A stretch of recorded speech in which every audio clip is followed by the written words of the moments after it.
જગત સર્જન. આ જગત કોણે બનાવ્યું હશે? તારી કલ્પનામાં જે હોય તે કહે. અહીં આપણે ક્યાં કોઈને પાસ નાપાસ કરવા બેઠા છીએ? ભગવાને બનાવ્યું હશે. તે ભગવાનના કયા છોકરા કુંવારા રહી ગયા હતા તે તેમને આ બધું બનાવવું પડ્યું? એ પરણેલા હશે કે વાંઢા? એમનું સરનામું શું? મોક્ષ હશે કે કેમ? મોક્ષ તો ખરો જ ને. જો ભગવાન જગત બનાવનાર હોય અને મોક્ષ હોય તો એ સંપૂર્ણ વિરોધાભાસ છે.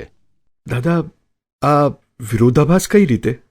જો ભગવાન ઉપરી હોય અને તે જો મોક્ષે લઈ જનાર હોય તો એ જ્યારે કહે કે અહીંથી ઉઠ તો તમારે તરત જ ઉઠવું પડે.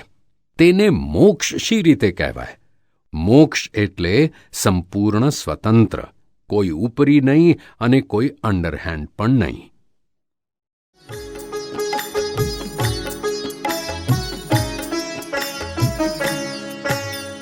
દાદા ભગવાનના અસીમ જય જયકાર હો.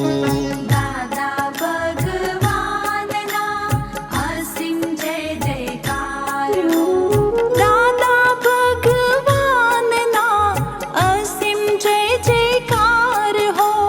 દાદા ભગવાનના અસીમ જય જયકાર હો.